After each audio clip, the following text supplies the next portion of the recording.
What's going on, everybody? Welcome back to IT Security Labs. And today we have a very exciting machine from Vulnhub.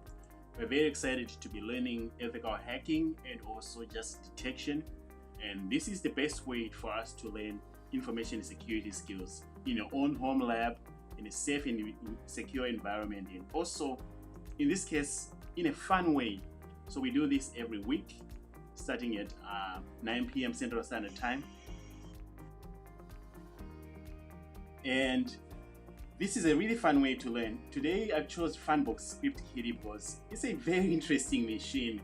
I don't know about you, but when I first tried to do this, I went on a lot of rabbit holes. And I'm hoping that you can see today how easy it is to actually exploit a machine without overthinking things. Because if you overthink this machine, you'll probably spend an hour on it when you should be able to compromise this system in 5 minutes or 10 minutes. So that's what we will be learning today, just being able to enumerate and also use what we have. And as always, we have our Security Onion intrusion detection system, which will be detecting the attack that we'll be doing here. Then we should be able to go and track down the traffic that we generate. And this will help you become a better security professional, because you get to understand how traffic works. So this is our setup for today. It's good to see you, BT. Thanks for joining, brother. And let me know how the audio is doing. I changed my setup back to what it was, to an iMac instead of Windows, because Windows was giving me trouble. So our intrusion detection system is working in Security Onion. I'm running 2.3, I think.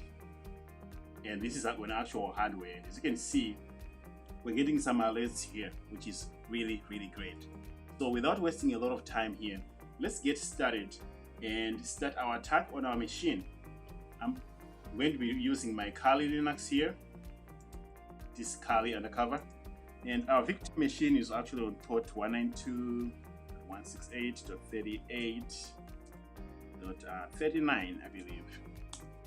And as you can see, everything is working. So if the victim is responding, we should be good to get started.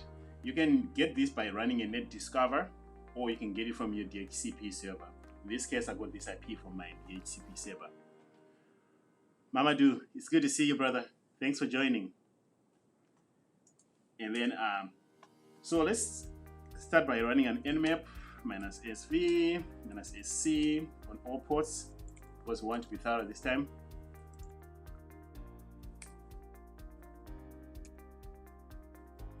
And then on 192.168.38.39. So if you already know, nmap will discover the services that are running on the victim, service versions. Then I use some default scripts. This will force nmap to use all TCP, to scan all TCP ports instead of just the top 1000, and then our victim machine here. This should take a couple minutes or so to run. But as we run nmap, just to quickly show you, you probably by now have seen this, but this is what happens when you run nmap with default scripts. Your intrusion detection system will just pick up all kinds of noise. It's very noisy.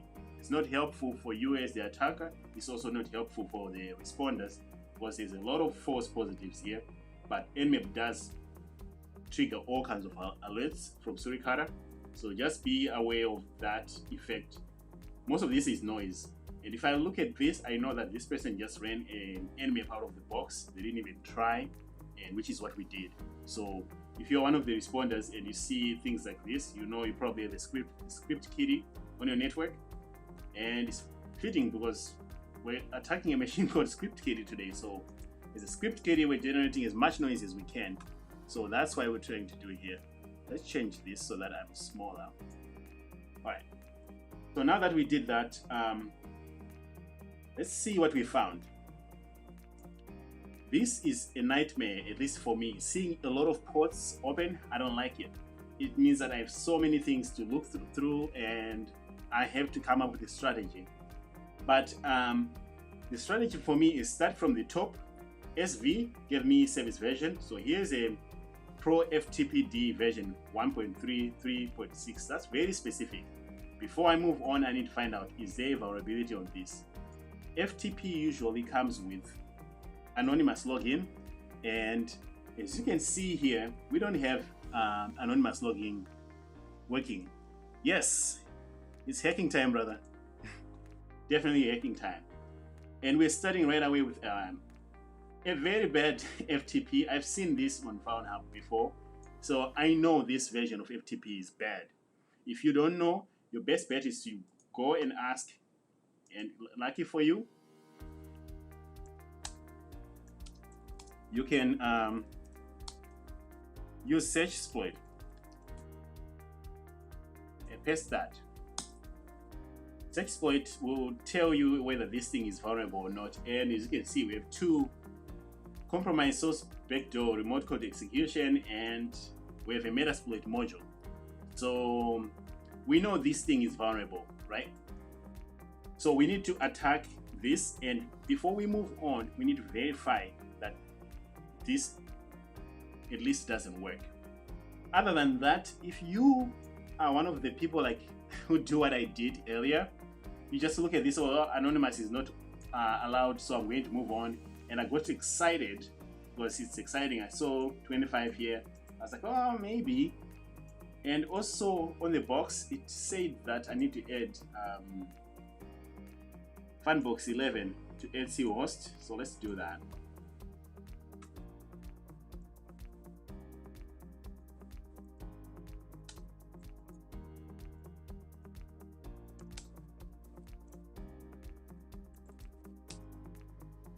And my Etsy host is a mess, but 39, and they say to add this. Okay, so we can save this using nano. Now we should be able to ping it with that domain name. Why they did that is probably because they wanted to send us towards this next service here, which is interesting. Patch 2.4. So this looks like a pretty recent version of Apache, and 5.8 version of WordPress doesn't sound bad. But let's fire up. Let's go and check it out.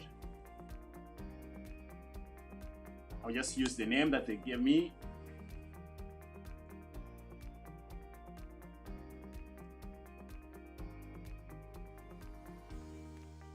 $38.39.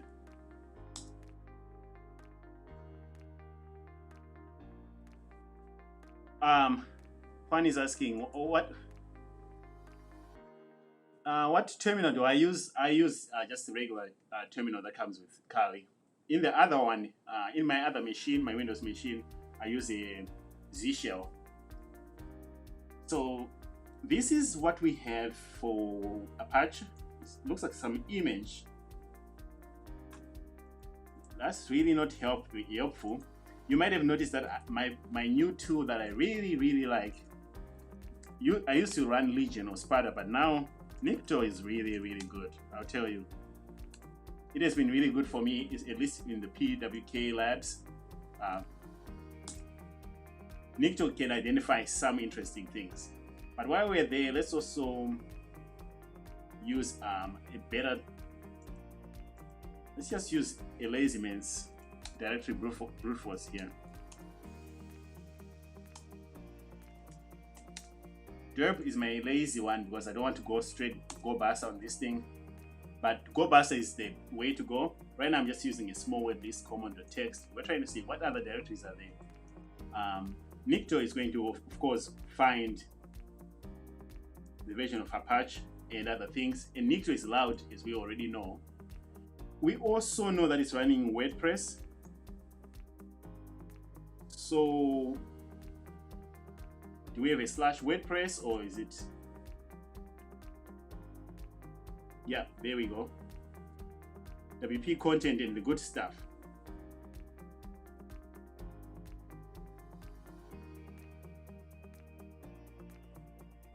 All right, so we know this is WordPress. WP scan should do things here. But this version of WordPress seems to be bad. We also have DevCode on 110. NetBIOS, and right here, which is you know, a lot of noise. Like I said, I don't like to see a lot of things, and in the PWK labs you see a lot of these, just a lot of ports. So I wanted to show you that we can right away start getting on this rabbit hole of enumerating port 80, because it's exciting and it's WordPress, and we just got started there. But let's go back to our methodology. Sticking with methodology, before you move on to the next port, do what you can to make sure that you enumerate things. We found out that this is actually vulnerable, right, using Sexploit.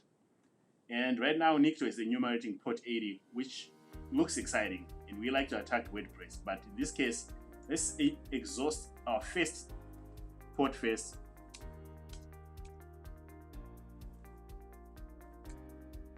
All right, so we did a Sexploit that. Let's see what we can find with Sexploit, and I'll show you what I usually do when I get results from Sexploit. DOI says they're suggesting that we send a phishing email. Yeah, I think that's the way to do this. It's supposed to just overwhelm you with a lot of things. So when I see Metasploit like this or a bunch of things, I usually don't like Metasploit. In the OSCP exam though, I'll be running Metasploit on one machine. If I get stuck, we are allowed to. And in the real world, for pen tests, you can run Metasploit. So I don't think we should demonize Metasploit that much. But when you search for whatever Sexploit gave us, I usually like to look for GitHub projects based on this. This is my methodology. I look for GitHub projects because if there's an issue, people will raise an issue and they usually fixed and better. I also go to ExploitDB sometimes, but GitHub projects are the best for me. I also like to see other machines where someone has exploited that. So I see this machine here, Pentest 1, where this showed up. So if there's a Vulnhub Hack the Box machine out there, I'll go and look how they did it and also watch some videos. It's really good when you're dealing with exploits. Looking up how others have done it, looking up GitHub pages, and sometimes just trying it directly from ExploitDB should work. But I like to see other ways of doing things. So this is I really like this blog post. Whoever created this blog post is really, really good. I highly encourage you to have this one bookmarked. So when I see outdaid.com, I get excited because it's a very, very knowledgeable person who writes this. This will explain what the exploit is, how it works, and some history, which I like to do. And once you go through, you see here, there's a patch that you can run. And right now we're just learning how to work with exploits, right? So one of the ways they say is telnet to that port and run this here so that you can check if it's vulnerable. We know Sexploit told us it is vulnerable. So let's try this telnet thing that they're talking about here. This is the manual way of poking around with these things. And when we do this, with telnet, we should be able to be caught by our intrusion detection system. At least with Zeek. Zeek should catch us doing this type of business here. All right, right away, with telnet or netcat, we can grab a banner from this system. In this case, it tells us it's a default installation. So it's looking good here. If it's a default installation and nothing was changed, and this is vulnerable, we know we might have struck gold here. So let's go back here. Let's do a help. When you do help, you'll see a bunch of interesting things. This is just telnet. You can run any of these commands here, but for our exploits, we need to run help. Just like that. And this is how we interact with exploits. It's ScriptKiddies. At least we're just like following instructions. Now we can run the command ID.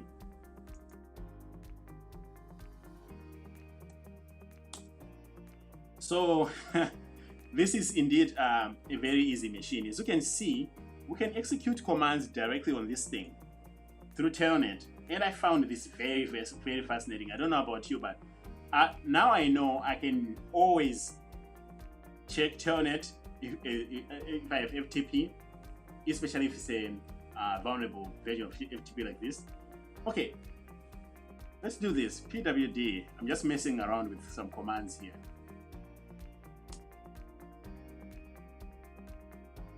All right. Yes, thanks to DY for joining. So we can run some commands on this thing. This is why I called this here's some rabbit holes, because all that WordPress and the other ports were exciting. This right here, we can run commands as root on this system. Oh, let's do an ls. Okay, cd/root.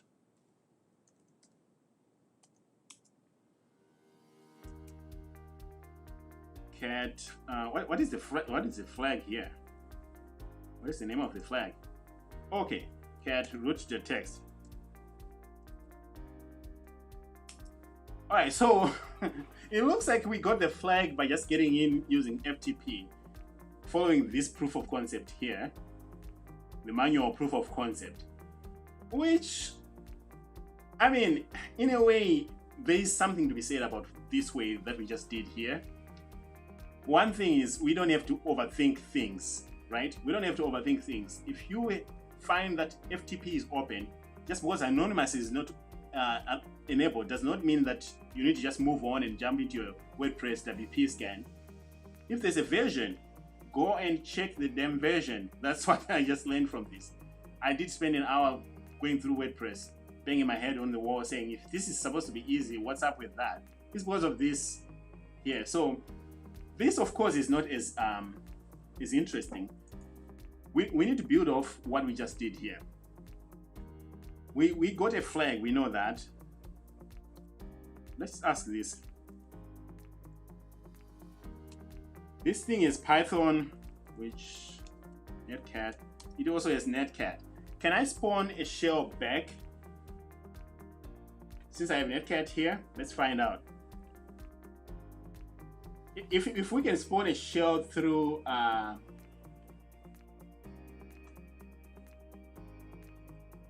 through Telnet, that would be kind of cool. I've never done this, so we'll find out together.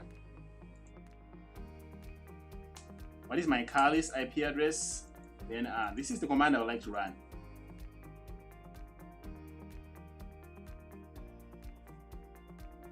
I need the IP address for Kali, so it's 144. I wonder if this will run.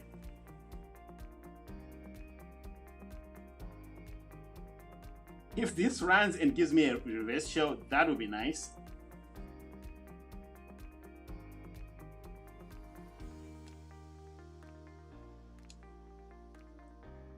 Let's start a listen on 5151. I highly doubt that this will give me a reverse shell back from Telnet. There has to be some clever way, otherwise I can run in another command, so why wouldn't I be able to run this? Yeah. No. So this is, someone in the comments, let me know if you know how to do this. I can run ID. I can run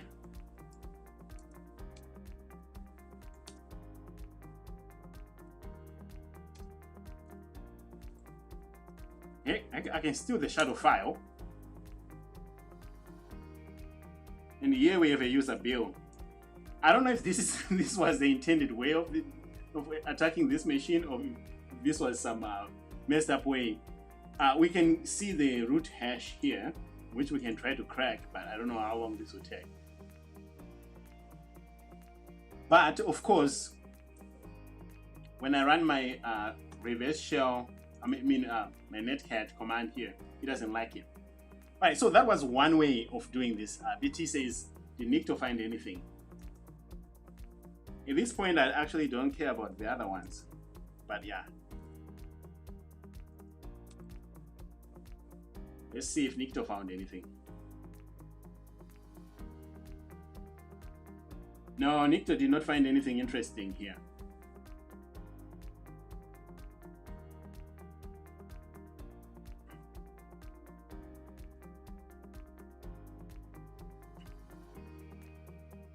Maybe Nikto will find something on the fully qualified domain name.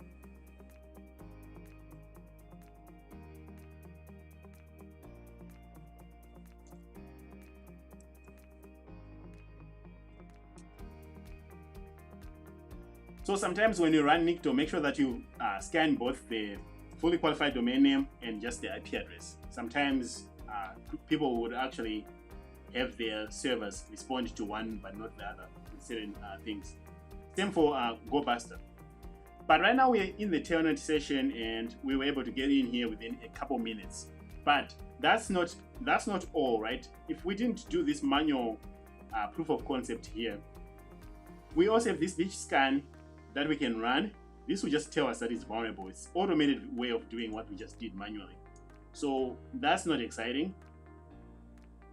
We also have our good friend Metasploit, where we can fire up MSF console, set remote host, and run exploit, and this should give us a shell as well. Maybe we'll do this so we can practice more Metasploit anyway. But for now, I'm hung up on the idea that I can read everything on this, but I cannot send myself a shell back. Let's try Python.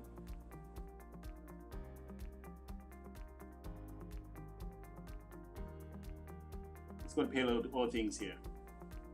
Let's try Python. Since we have Python running on that system, sometimes it's good to try multiple things.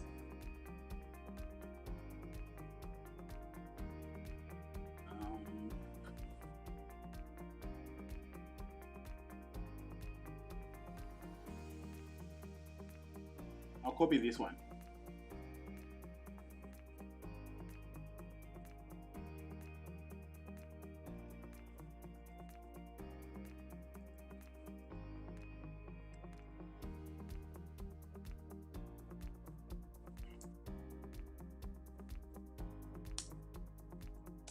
Let's find out what our IP address is and put it in here.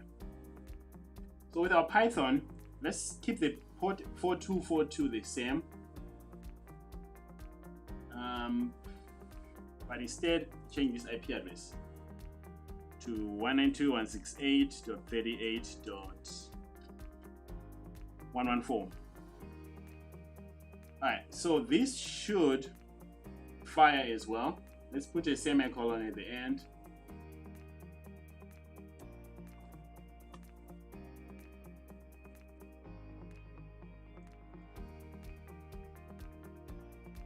And then let's start a listener.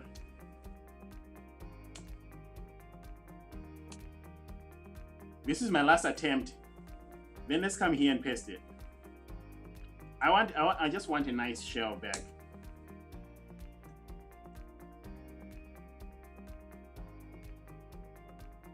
No. So I guess it's up to you, depending on what you are up to.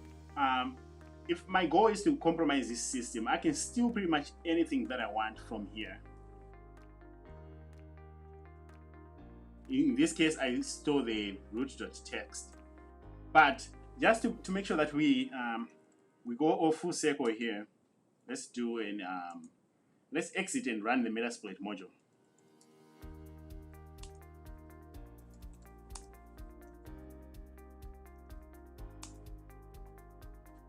This way we can also go back to our intrusion detection and check to see if we'll actually find anything. Right now we have connected to port 21. We should be able to check for any connections to port 21 by using star port 21. The reason why I'm using star here is because I want it to be source port, destination port, and I want it to give me all the traffic that have something to do with port 21. I'm expecting to see my Kali Linux IP address and also my victim IP address. As you can see, this is my Carly, and the victim IP address should be somewhere in there as well. And most of, oh, this is a good one from Surikara. What fired? Look at this. This is interesting. So within our FTP, since traffic is not encrypted or anything like that, we triggered this Surikara event. I'm very curious. This is how people have rules. This is the rule that caught us here. What are we looking for? And it's one of the signatures.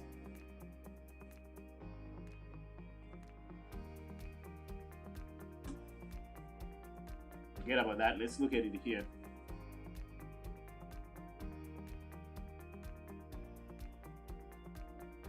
So here's the alert that fired, right? Source IP is any to any. If you see traffic, ID check that return root in this case. So they're assuming that if you type who am I and it returns root, it means it's something suspicious, I guess. So that's what caught us here.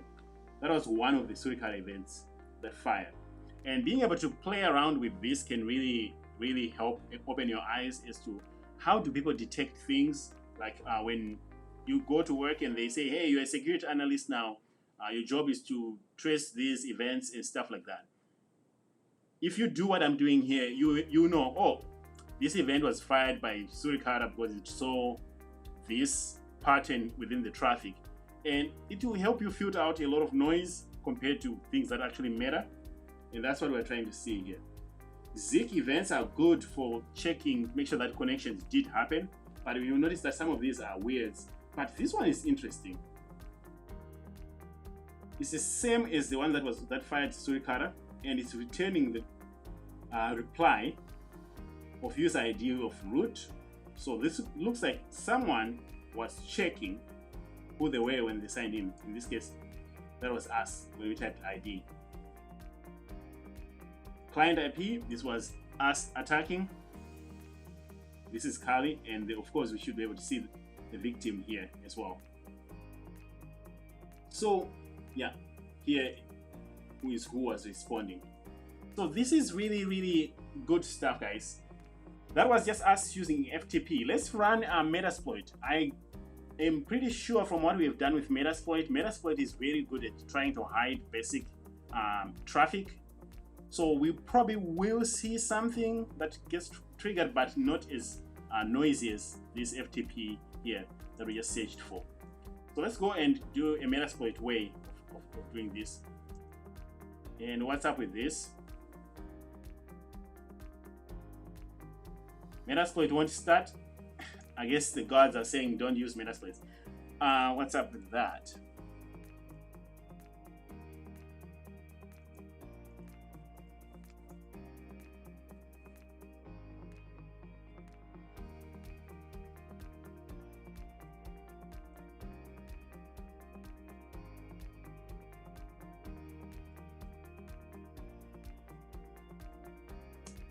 Let's try it again. This way we can see if anything is going on there. Yeah, otherwise, the steps that we need to take with Metasploit are just launch MSF console, use the exploit 133, set the payload to generic reverse shell, set localhost to our Kali Linux IP, then remote host to the victim, run exploit, and we should get a shell if everything works.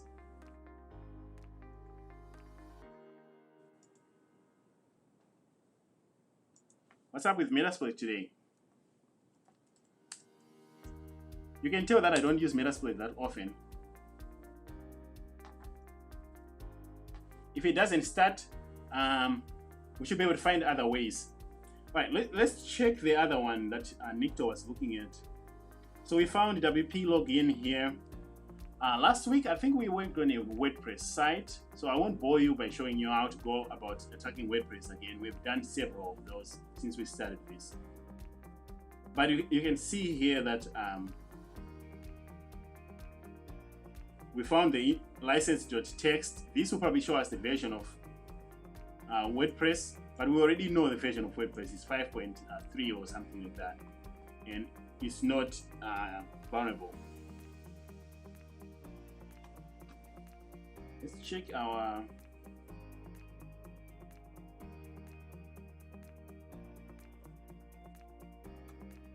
let's do a quick Google search. Why is Metasploit not starting?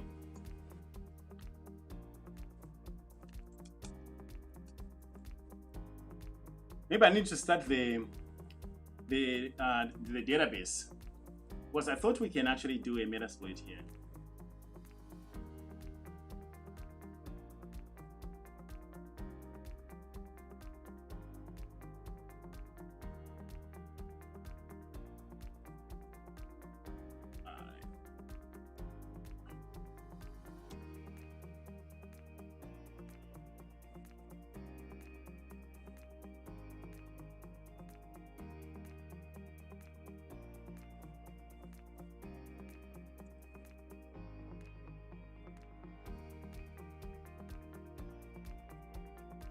Maybe I should try and update Metasploit.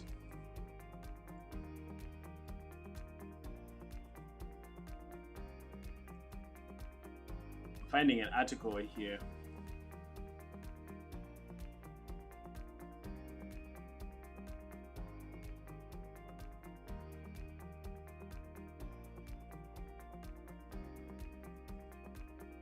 The interesting thing is we already got into the machine. We just wanted this for one more test.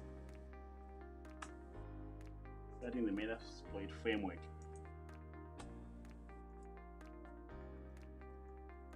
The good thing is you get to see troubleshooting here as well.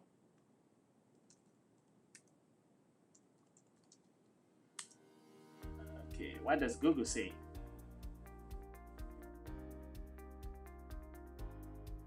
System CTS start Postgres. I think so.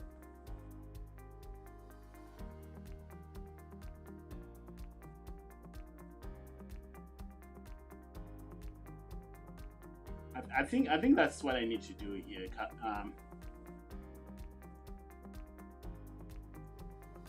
Let's see if Postgres is running. The funny thing is, I think I have a video somewhere where this actually happened.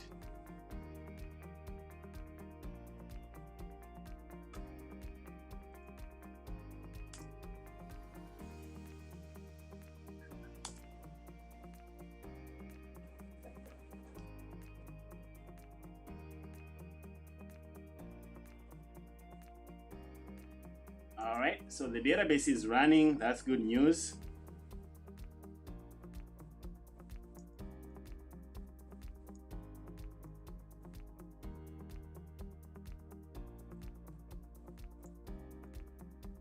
The queue just asks it to start in quiet mode, which if it's not working, we probably don't want, but let's see.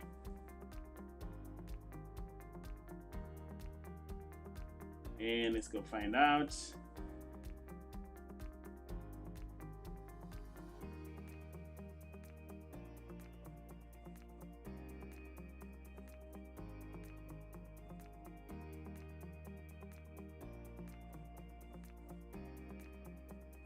So here's the usage for it.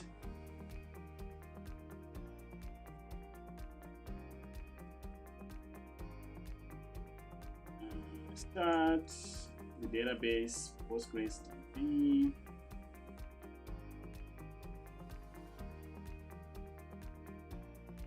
Maybe we'll do this one next.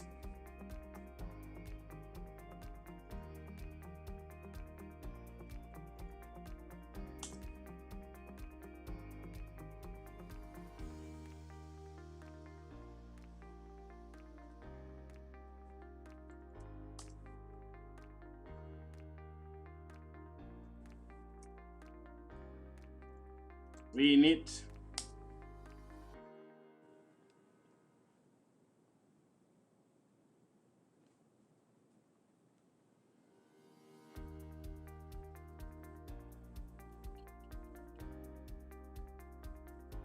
all this work so we can work with Metasploit. Thanks, BT.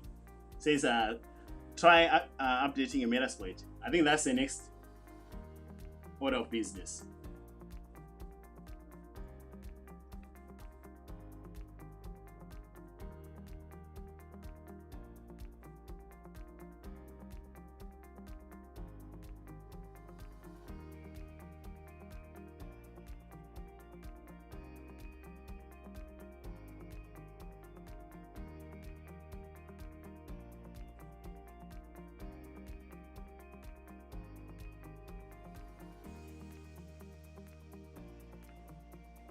This is good. So I haven't used Metasploit on this machine in a long time, and of course you notice that it doesn't work. I'm glad I'm doing this, because if I went to my exam in a few weeks here and I'm like, okay, finally time to use Metasploit, you'll be like, yeah. Jupiter brother, what's up? How's it going? We're just working on this machine here, ScriptKiddie, and so far we've found that this version here is vulnerable. We actually can get in. We manually got in using Telnet. Now I'm just updating Metasploit so we can run the Metasploit module as well. So what you will notice is that if we had just glanced through this, we would have needed to go through all this stuff, banging our heads off. WordPress doesn't work, and a lot of other noise. So biggest takeaway from this was if you see FTP, just because anonymous is not enabled, doesn't mean you can still not use it. In this case, this is a vulnerable version. All right, so now that we just reinitialized the database here, let's see if we can do MSF console. If it doesn't work, we're going to be just updating Metasploit here in a second.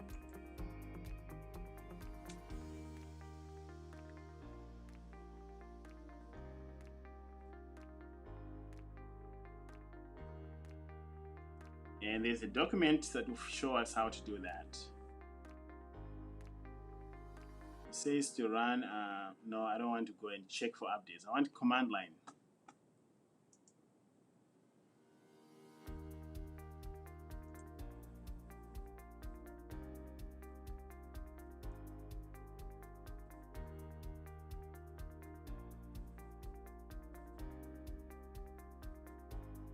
It's MSF update.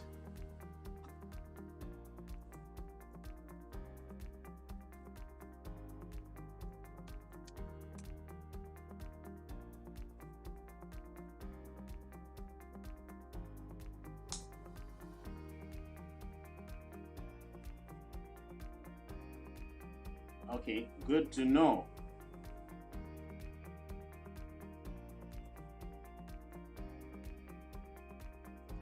Since this one doesn't look like it's working, today you get to learn how to update Metasploit on the latest version of Kali. Update to install Metasploit framework.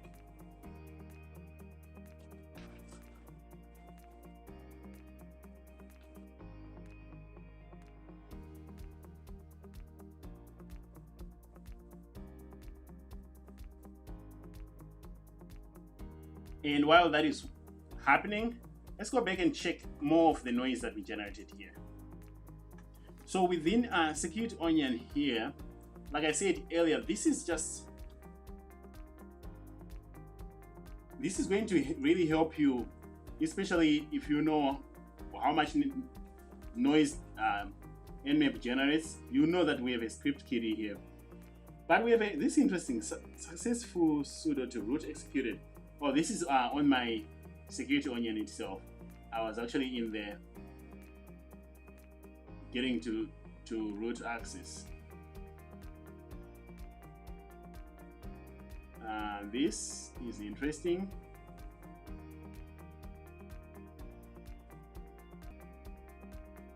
The Telnet login, that's a good question.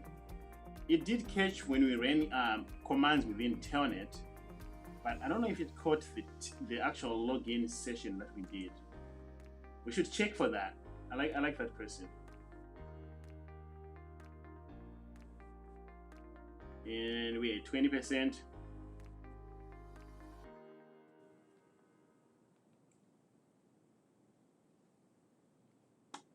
So if you want to interact with raw data here, you can just go to the Discover page. But if you set up Security Onion for the first time and you're curious how this goes, notice that this was not running all this time. I just turned it on and started the attack here. We have 150,000 events at one point. This is when we were running all kinds of tools. So this should be an indicator for you. If you wanted to see what type of data we have, here's by classification. The connection data, this is from Broken, a lot of those events here. Suricata compared to Zeek could track all kinds of connections. That's why we have more of these events here compared to Suricata. Suricata is very, very specific. If Suricata events fire, it's because it did see some funny traffic. Zeek, on the other hand, keeps track of connections and tries to say, hey, this doesn't look normal, but it's not as granular as Suricata. So I just clicked on the Suricata indicators here so we can take a look. Alright, so we will notice that we have 39, which is our victim, and then Kali, and this other machine is sending data to a specific location that we don't like. So let's go to the alert, and this will filter things like, okay, if alerts from Suricata,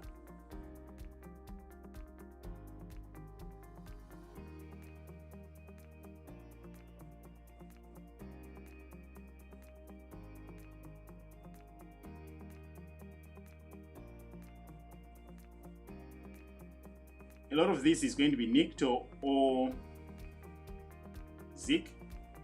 Nmap.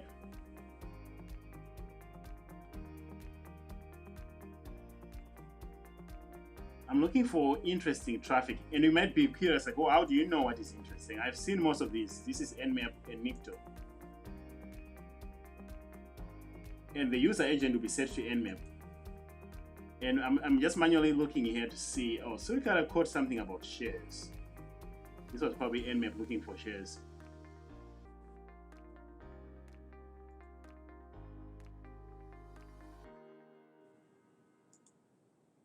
Let's see.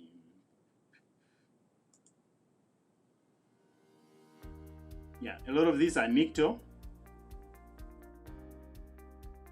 Oh, this is interesting. That's very specific. It's probably a false positive, but I'm curious why that rule fired. So let's check it out.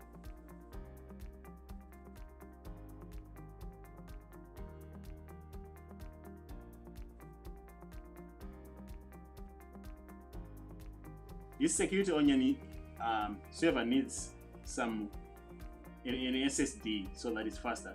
192.168.38.144, that's Kali to our victim machine. So we are looking at the right stuff here. 2 events. What was that?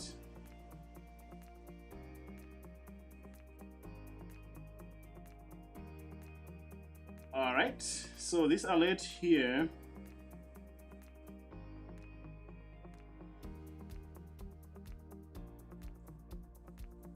that's a very, very interesting one. I'm looking at the rule that triggered here. It does mention that a flow was established. We went to root.exe. No, this is part of the rule. I don't think that's the one that triggered.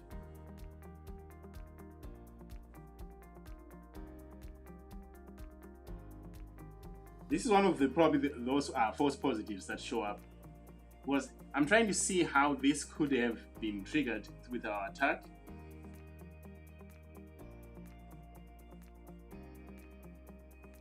If anybody knows about this one, let me know. I'm very, very curious.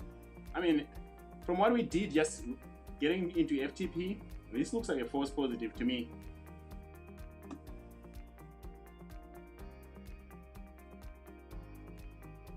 All right. We updated Metasploit.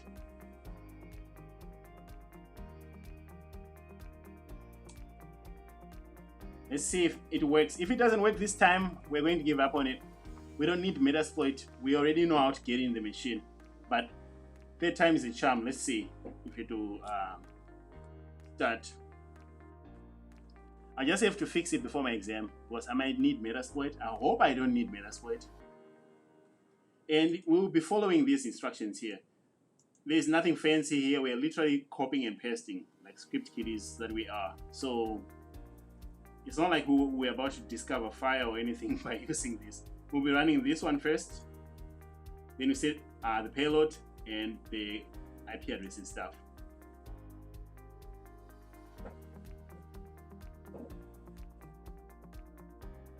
Maybe it needs a minute to start. Let me give it a minute.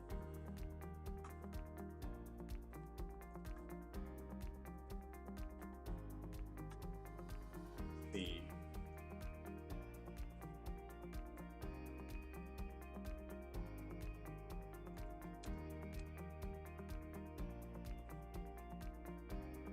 All right, so it works. We're in business. So if we didn't know what we are doing, right, we'll search for this.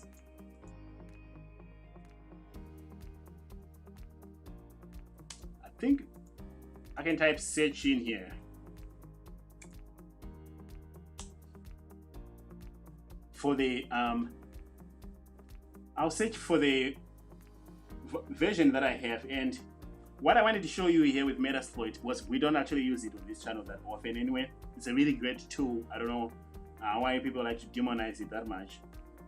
Other than that, it robs you of your learning, but it says the rank is excellent. So this is a really good one. So if we had seen multiple here, and this is from 2010, so this is an old exploit. So we can say now use this.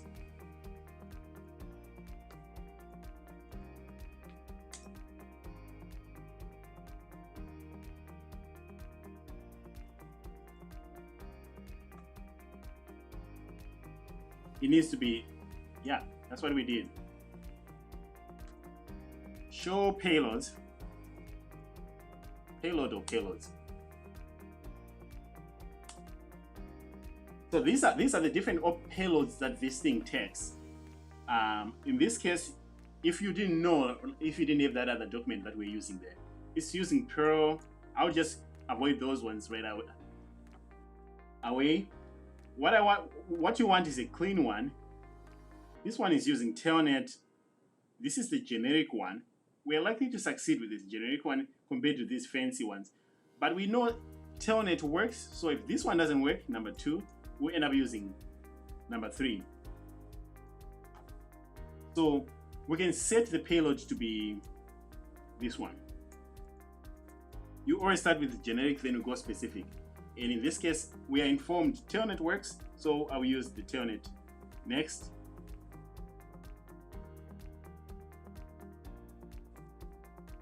Let's set the payload. I think I can do that. Which is exactly what we found here. So now we just need to set localhost and our host. Let's clear this.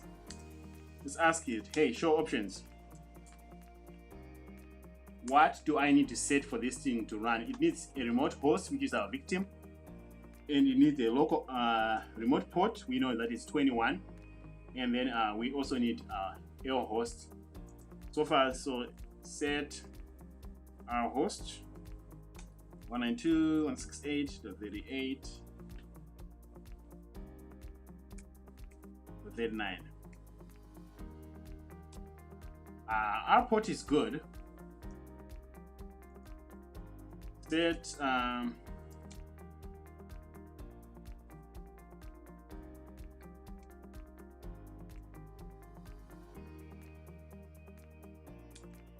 here's our L host. Let's also set an L port. Let's use our good friend 444, which is probably the generic one.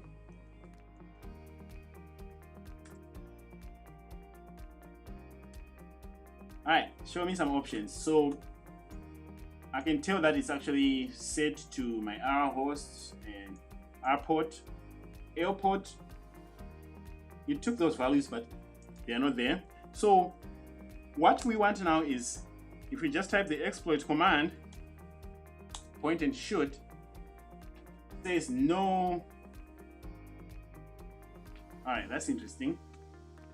192.168.38.39 exploit failed. One or more options failed to validate CMD. What did we do wrong here?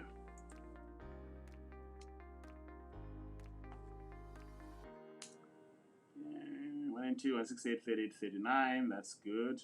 Port 21.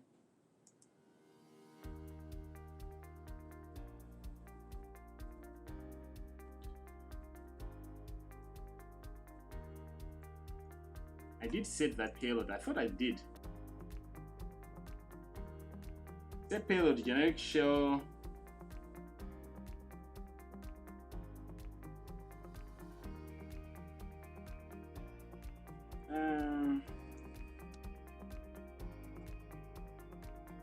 Did I set a wrong payload?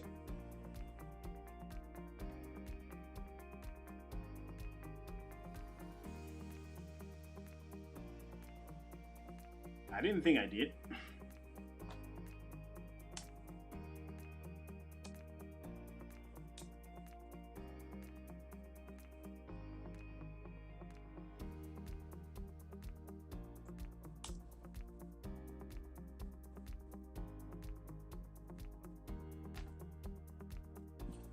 I think I know what happened.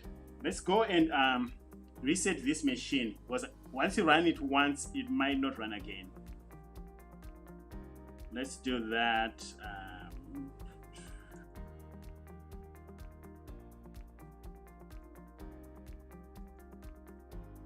So here's our machine. I usually take snapshots.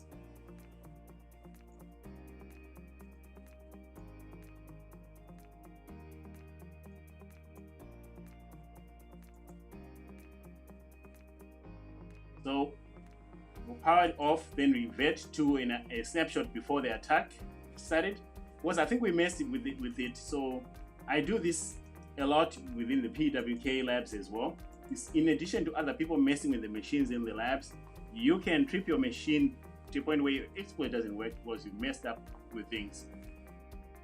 Maybe when I was in there, I messed up something. So I will go and see what we can do here.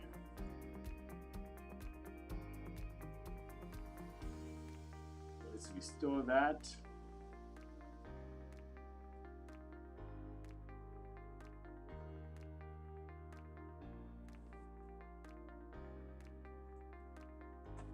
And this is why when you're attacking machines, you need to make sure that you have your restore point set. Did this actually work or not? Normal start. The IP address should be the same from my DHCP, so we should verify that, because we are running the exploit the correct way here.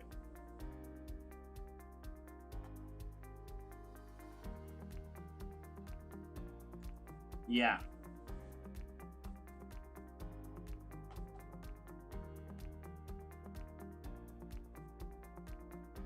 And the funny thing is, all this work for using Metasploit, point and shoot. Ding. We do this so that we know when it comes back online.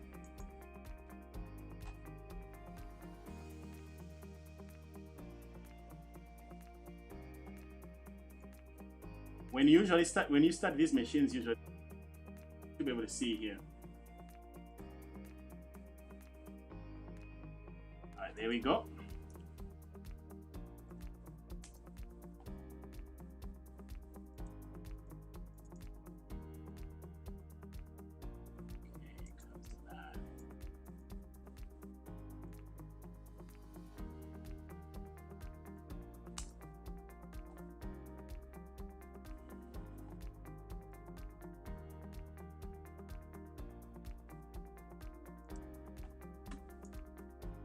Alright, let's just set these options the way the proof of concept shows.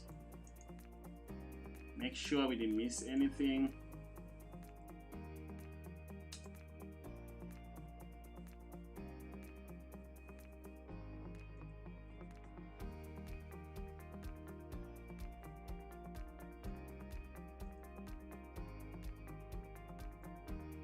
I don't think this payload that they're using here exists, but let's see. The generic shell reverse TCP.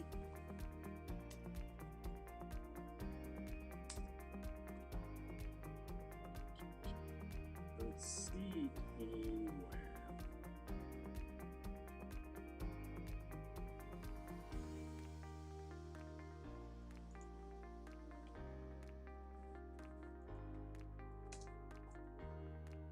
This is our next option.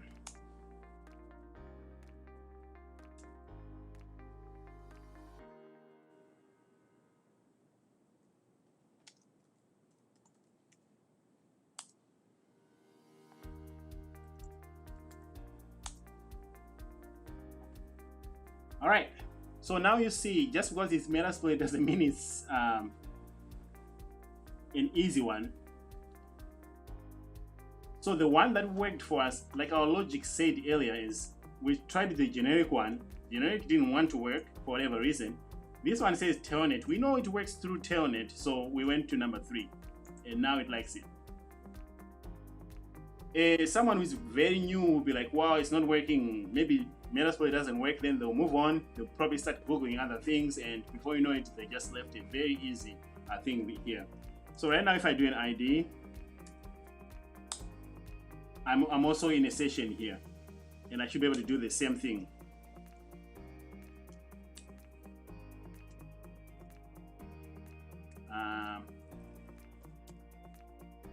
Yeah. So we learned how to use Metasploit to get to this. We also learned how to do it manually using FTP. One way or the other, we were able to get to this location here. And by the way, let's tweet to this person. Everybody, if you're on Twitter, send this person a thumbs up and let him know that we did learn a few things, even though the machine is very easy. They did a good job. So if you're on Twitter one day, just add this person and let them know. Really great machine. I liked it. So as you can see, we ran Metasploit, we exploited this manually, and all this regardless of the other noise here. This was all rabbit holes. You could have spent a lot of time banging your head on all these things, but the real entry point was right here. So really good stuff, guys. It just says try the payload showed with the options. Yeah, really good stuff, guys, and thanks for being here. Now let's go and track down Metasploit. Did we generate anything interesting with Metasploit? Metasploit, we said we were listening on port 444, so that's what I'm going to go and look for in my Discover tab here. I like to look for traffic that's coming from dash.port, wildcard star.port. I like to see traffic whether it's source or destination. In this case, let's do 444. I think that's what my Metasploit was listening on. All right. So here's where when we got our reverse shell with Metasploit. You can see it's right now. So we can see when a reverse shell starts. This is just a broken, ZigCon logs. Suricata didn't fire any specific rules, which shows me that Metasploit's hashing that it does actually help in hiding. So people who use Metasploit are less likely to trigger a lot of these Suricata rules compared to somebody doing it manually, unless if they're maybe base 64 traffic before you send it or something like that. But here we can see, according to this Zik log here, we did make a connection a couple times. One of them was rejected, or both of them were rejected.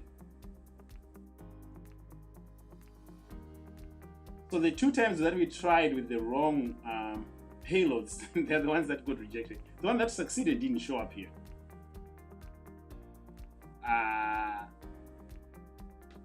You know what? Let's take it further. Let's send a Python, actually netcat. We know netcat is there. Let's do what we tried to do with telnet this time in this Metasploit. Let's get a real shell. That's what I'm saying here.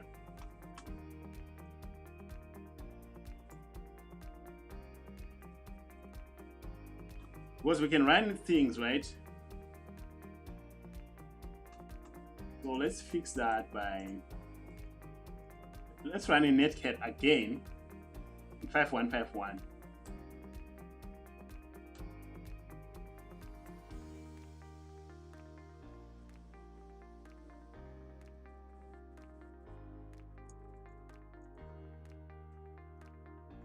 Verify that it's actually 144.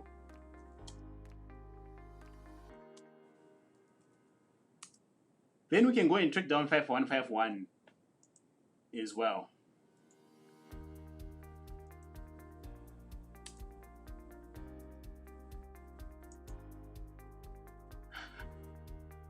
What did I do?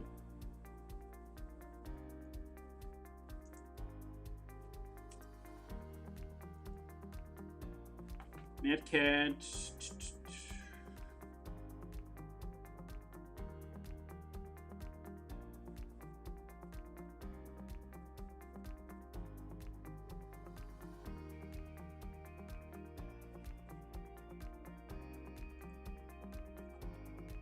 What do you mean you don't like -E?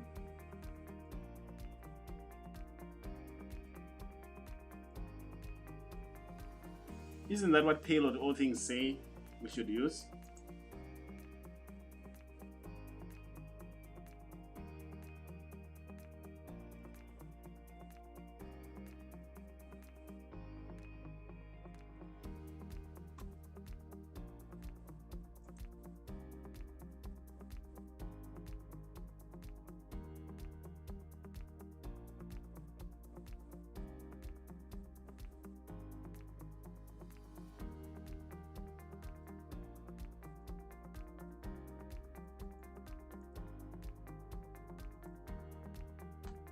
Alright, moving on. Bash.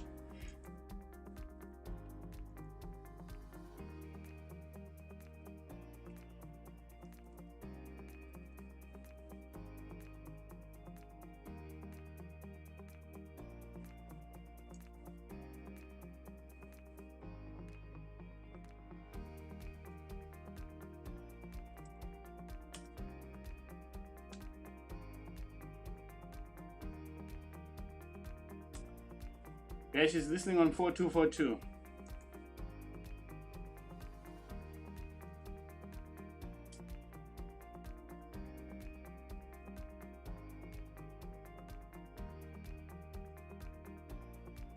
So I probably have some characters that he doesn't like.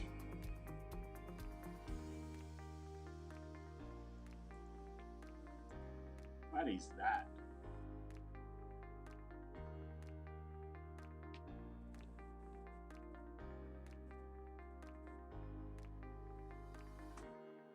Nobody said, even though this is an easy machine, things were going to be easy, right? Okay, I can try to figure out how to escape some characters and make Bash work, but I like Python too.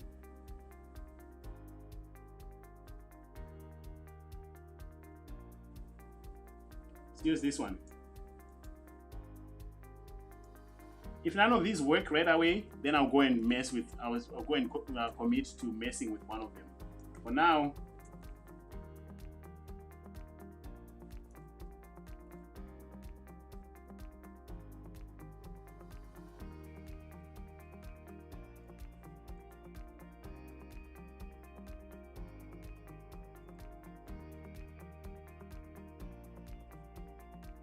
yeah, Python.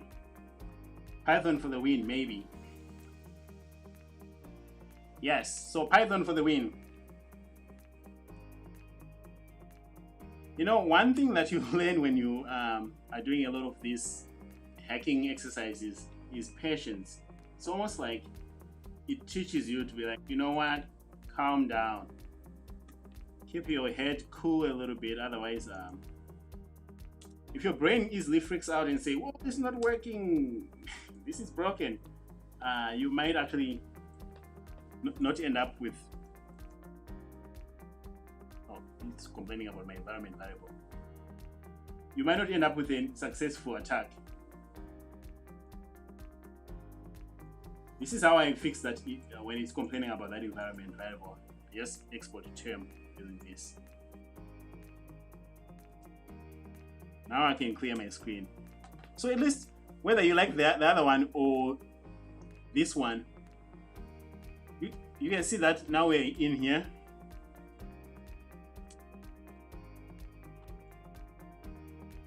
We can exit out of there. Now we have it. I mean, this is semi-decent. You can still fix this terminal here, but I like this better. So we just got a reverse shell on port 4242. Let's go track that one down. I like to see when successful shells have worked. Where's my discover? Let's test how fast my indexing is within my Security Onion. So here it is. This one actually also triggered the ones that got rejected, of course, are the ones that show up. So this is probably the one for bash and stuff like that. You could be seeing these, especially with these generic ports, and you'll be like, yeah, someone is really trying here. It didn't show the succeeded one, but I bet after a little bit here of indexing. So this is really, really good stuff. I have a lot of fun doing this, and I'm glad that you guys joined and you're here with me. Otherwise, I'll take any questions that people might have. I've moved my lab to the Ubiquiti Dream Machine Pro. I would have to say Ubiquiti is great, Meraki is better. Meraki have a solid product. Ubiquiti, it does have its own little quirks that you can fix, but Meraki is plug and play, as dumb as it can be. Ubiquiti, for example, Ubiquiti doesn't like iPhones for whatever reason. My phone kept connecting and disconnecting. I went to the forums.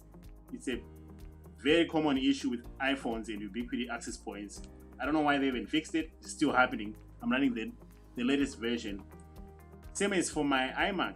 So if you're going to be moving to Ubiquiti, know that sometimes the Ubiquiti access points, you will see your phone roaming between one access point and another over and over again. There's a few settings you need to go and tweak it. I didn't see that with Meraki. And there's also some little nuances with Ubiquiti that are there. But all in all, I don't regret my decision moving to Ubiquiti from Meraki because I don't have to pay licensing fees and I have more control of my devices compared to what Cisco was giving me. So, thanks, Mamadou. Appreciate it, bro. Does anyone have any questions for us before we call it a night? This was actually kind of a fun machine, even though it was too easy. Few things to learn. If you haven't subscribed, please subscribe, like this video so YouTube can bring more people. I didn't start with this to have a lot of subscribers, but it looks like people seem to keep subscribing. So keep up the great work, and after my OSCP, maybe I can put more time in making tutorial type of videos instead of these live streams.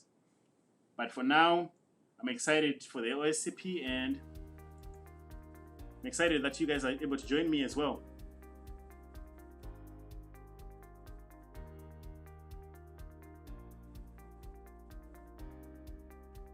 Thanks, Christian.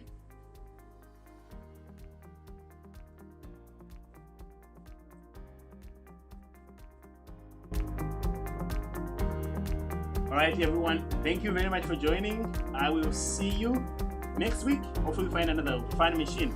Have a good one.